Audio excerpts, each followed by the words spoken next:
हाँ, आज हम इस वीडियो में कोवैलेंसी यानी कोवैलेंट बॉन्ड के बनने की जो मॉडर्न थ्योरीज हैं उनका अध्ययन करेंगे। तो इसमें समझेंगे modern concept of covalent bond या कोवैलेंसी। दो यहाँ मॉडर्न कॉन्सेप्ट हैं, कोवैलेंट बॉन्ड किस तरह से बनता है। इसके लिए पहला हमारा कॉन्सेप्ट है valence bond theory, short form में वीबीटी कहते हैं, और इसी को हम ऑर्बिटल थ्योरी ऑफ कोवैलेंसी कहते हैं। इस ऑर्बिटल थ्योरी ऑफ कोवैलेंसी से दो तरह के बॉन्ड का अध्ययन करेंगे, एक सिग्मा बॉन्ड और दूसरा पाई बॉन्ड। दूसरी थ्योरी है molecular orbital theory, short form में एमओटी कहलाती है, मॉड। तो सबसे पहले हम अध्ययन करेंगे वैलेंस बॉन्ड थ्योरी वीबीटी या ऑर्बिटल थ्योरी ऑफ कोवैलेंसी, जिसमें हम सिग्मा और पाई बॉन्ड का अध्ययन करेंगे। इस थ्योरी को सबसे पहले हिटलर और लंडन नामक वैज्ञानिकों ने डेवलप किया था। बाद में इसको डेवलप किया है पॉलिंग और स्टेलर ने। होती क्या है इस पे ध्यान दीजिए। ऐसे एटम्स जिनमें अपोजिट स्पिन वाले इलेक्ट्रॉन हो जब पास पास आते हैं, ऐसे एटम्स के ऑर्बिटल्स जिनमें अपोजिट स्पिन वाले इलेक्ट्रॉन हो जब पास पास आते हैं तो उनकी पोटेंशियल एनर्जी घटती है। मिनिमम पोटेंशियल एनर्जी पर ऑर्बिटल्स के बीच में ओवरलैपिंग होती है और ओवरलैपिंग से बॉन्ड बनता है। ये बॉन्ड कोवैलेंट बॉन्ड कहलाता है। ओवरलैपिंग जितनी ज़्यादा होगी कोवैलेंट बॉन्ड उतना ही ज़्यादा स्ट्रॉन्ग होगा। कितनी संख्या में कोवैलेंट बॉन्ड बनेंगे ये निर्भर करता है नंबर ऑफ अनपेयर्ड इलेक्ट्रॉन पे। Number of unpaired electron is equal to number of covalent bond. तो जितने अनपेयर्ड इलेक्ट्रॉन होंगे उतने ही कोवैलेंट बॉन्ड उस एटम के द्वारा बनेंगे। यहाँ पर देखिए हम दो तरह के बॉन्ड का अध्ययन करेंगे। ये सिग्मा बॉन्ड है, ये पाई बॉन्ड बन रहा है। सिग्मा बॉन्ड में देखिए मान लीजिए दो एस ऑर्बिटल्स पास पास आती हैं। आप जानते हैं एस ऑर्बिटल स्फेरिकल होती है। ये पी ऑर्बिटल है, पी ऑर्बिटल डम्बल शेप्ड होती है, डमरू जैसी होती है। तो जब दो एस ऑर्बिटल्स पास पास आती हैं, ऐसी ऑर्बिटल्स एस ऑर्बिटल्स जिनमें इलेक्ट्रॉन का स्पिन अपोजिट होता है तो इनकी पोटेंशियल एनर्जी घटती है। मिनिमम पोटेंशियल एनर्जी पर न्यूक्लियर एक्सिस में, ये देखिए न्यूक्लियर एक्सिस है, न्यूक्लियर एक्सिस में ऑर्बिटल्स के बीच में ओवरलैपिंग होती है और ओवरलैपिंग से ये सिग्मा बॉन्ड बनता है। क्योंकि ये दो एस ऑर्बिटल से बना हुआ है इसलिए इसे हम कहेंगे एस एस सिग्मा बॉन्ड। ये आपको मिल जाएगा हाइड्रोजन मॉलिक्यूल में। उसी तरह से मान लीजिए पी ऑर्बिटल्स पास पास आ रही हैं, इनके बीच पोटेंशियल एनर्जी घटेगी। मिनिमम पोटेंशियल एनर्जी पर ऑर्बिटल्स के बीच ओवरलैपिंग होगी और ओवरलैपिंग से सिग्मा बॉन्ड बनेगा। ये सिग्मा बॉन्ड दो पी ऑर्बिटल्स से बना हुआ है इसलिए पी सिग्मा बॉन्ड कहेंगे। यहाँ भी देखिए ओवरलैपिंग न्यूक्लियर एक्सिस में होगी और ये आपको फ्लोरीन में मिल जाएगा, क्लोरीन में मिल जाएगा, ब्रोमीन में मिल जाएगा, आयोडीन में मिल जाएगा। मान लीजिए एक एस ऑर्बिटल है, एक पी ऑर्बिटल से, दोनों पास पास आती हैं, इनके बीच में ओवरलैपिंग होती है और ओवरलैपिंग से जो बॉन्ड बनेगा वो सिग्मा बॉन्ड कहलाएगा। क्योंकि एक एस और एक पी ऑर्बिटल से बना है इसलिए इसे हम कहेंगे एसपी सिग्मा बॉन्ड। ये मीथेन में मिल जाएगा, वाटर में, हाइड्रोजन फ्लोराइड में, हाइड्रोजन क्लोराइड में देखने को मिलेगा। तो ये तो देखिए सिग्मा बॉन्ड के तीन एग्जाम्पल हो गए। तीनों में एक चीज कॉमन आप देख रहे हैं, ओवरलैपिंग कहाँ हो रही है, न्यूक्लियर एक्सिस में हो रही है।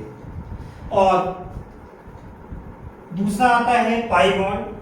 पाई बॉन्ड में देखिए दो पी ऑर्बिटल्स पास पास आ रही हैं, इनके बीच में ओवरलैपिंग हो रही है मिनिमम पोटेंशियल एनर्जी पर और ये पाई बॉन्ड बन रहा है। पाई बॉन्ड में ओवरलैपिंग दो जगह पर होती है, एक न्यूक्लियर एक्सिस के ऊपर और दूसरा न्यूक्लियर एक्सिस के नीचे होती है, यानी न्यूक्लियर एक्सिस के पैरेलल ओवरलैपिंग होती है। दोनों में मेन डिफरेंस यही होता है कि देखिए सिग्मा बॉन्ड जब बनता है तो पी ऑर्बिटल, जैसे मान लीजिए इस तरह से ध्यान दीजिए, एक पी ऑर्बिटल ये है, दूसरी पी ऑर्बिटल ये है। सिग्मा बॉन्ड जब बनाएंगे तो इस तरह से आ रही है, इस तरह से पास पास आई, मिनिमम पोटेंशियल एनर्जी पर ये ओवरलैपिंग हुई और ओवरलैपिंग से ये बॉन्ड बन गया, ये सिग्मा बॉन्ड बना, जिसे हम कहते हैं पी सिग्मा बॉन्ड। मान लीजिए इस तरह से आ रही हैं साइड से और इस तरह से पास आई और यहाँ पे ये देखिए बॉन्ड बन गया। ओवरलैपिंग ऊपर भी हो रही है, ओवरलैपिंग नीचे भी हो रही है, बीच से न्यूक्लियर एक्सेस जा रहा है। तो देखिए ये जो सिग्मा बॉन्ड में ओवरलैपिंग होती है ये हेड ऑन ओवरलैपिंग कहलाती है। हेड ऑन या एंड टू एंड ओवरलैपिंग कहते हैं इसको। और ये जो ओवरलैपिंग होती है लैटरल ओवरलैपिंग कहलाती है या साइड वाइज ओवरलैपिंग भी इसी कहते हैं। तो सिग्मा बॉन्ड कैसे बनता है? By overlapping of orbitals along the nuclear axis in head on या end to end overlapping। Pi bond कैसे बनता है? Parallel to the nuclear axis. यहाँ पर जो ओवरलैपिंग होती है वो न्यूक्लियर एक्सिस के पैरेलल होती है और ये कैसी होती है? साइड वाइज इस तरह से, या लैटरल ओवरलैपिंग भी कहते हैं। तो दोनों में यही अंतर है कि यहाँ पर हेड ऑन ओवरलैपिंग होगी और पाई बॉन्ड में इन टू इन ओवरलैपिंग होगी या इसी को साइड वाइज ओवरलैपिंग भी कहते हैं। अब हम कंपेयर करें तो देखिए ये तीन एग्जांपल तो सिग्मा बॉन्ड के हो गए, ये पाई बॉन्ड का हो गया। इन दोनों में अगर कंपेयर करें तो सिग्मा बॉन्ड स्ट्रॉन्ग होता है और पाई बॉन्ड वीक होता है कंपैरेटिवली। कारण क्या है? सिग्मा बॉन्ड में ओवरलैपिंग ज्यादा होती है और तो ओवरलैपिंग जब ज्यादा होगी तो बॉन्ड वैसे भी स्ट्रॉन्ग होगा। अब इन तीन तरह के अगर सिग्मा बॉन्ड में कंपेयर करें तो सबसे ज्यादा एस बॉन्ड स्ट्रॉन्ग होता है, उससे कम स्ट्रॉन्ग होता है sp बॉन्ड और सबसे कम स्ट्रॉन्ग होता है pp बॉन्ड। सिग्मा और पाई बॉन्ड में कंपेयर करें तो sigma bond is stronger than pi bond. Reason क्या है कि सिग्मा बॉन्ड में ओवरलैपिंग ज्यादा होती है। और एक चीज और यहाँ पर ध्यान देना है आपको कि पाई बॉन्ड तभी बनेगा जब पहले से सिग्मा बॉन्ड मौजूद हो। अगर सिग्मा बॉन्ड नहीं बन रहा है तो पाई बॉन्ड नहीं बनेगा। जितने भी सिग्मा बॉन्ड होते हैं क्योंकि स्ट्रॉन्ग होते हैं, बॉन्ड एनर्जी इनकी ज्यादा होती है, तो सिग्मा बॉन्ड वाले कंपाउंड जो होते हैं उनकी रिएक्टिविटी भी कम होती है। पाई बॉन्ड वाले कंपाउंड की रिएक्टिविटी ज्यादा होगी क्योंकि वीक बॉन्ड होते हैं और आसानी से टूट जाते हैं। जितने भी सिग्मा बॉन्ड मिलेंगे आपको, जितने भी सिंगल बॉन्ड है they all are sigma bond. Double bond है मान लीजिए तो डबल बॉन्ड में एक सिग्मा बॉन्ड होगा, एक पाई बॉन्ड होगा। मान लीजिए ट्रिपल बॉन्ड है तो ट्रिपल बॉन्ड में एक सिग्मा बॉन्ड हो जाएगा और दो पाई बॉन्ड होंगे। तो ये ऑर्बिटल थ्योरी ऑफ कोवैलेंसी है जो सिग्मा और पाई बॉन्ड को एक्सप्लेन करती है। इसमें कुछ कमियां भी हैं क्योंकि सिग्मा बॉन्ड और पाई बॉन्ड के बनने की ये ऑर्बिटल थ्योरी कहती है कि शेयरिंग के लिए जो इलेक्ट्रॉन पेयर होगा वो किसी एक एटम का नहीं होगा, अलग अलग एटम्स के होंगे। जबकि कोऑर्डिनेट बॉन्ड जो आगे आपको बताएंगे दूसरे वीडियो में कि कोऑर्डिनेट बॉन्ड क्या है, उसमें क्या होता है कि साझेदारी के लिए शेयरिंग के लिए केवल एक एटम इलेक्ट्रॉन पेयर देता है। तो कोऑर्डिनेट बॉन्ड के बनने को ये थ्योरी वीवीटी यानी वैलेंस बॉन्ड थ्योरी एक्सप्लेन नहीं करती है।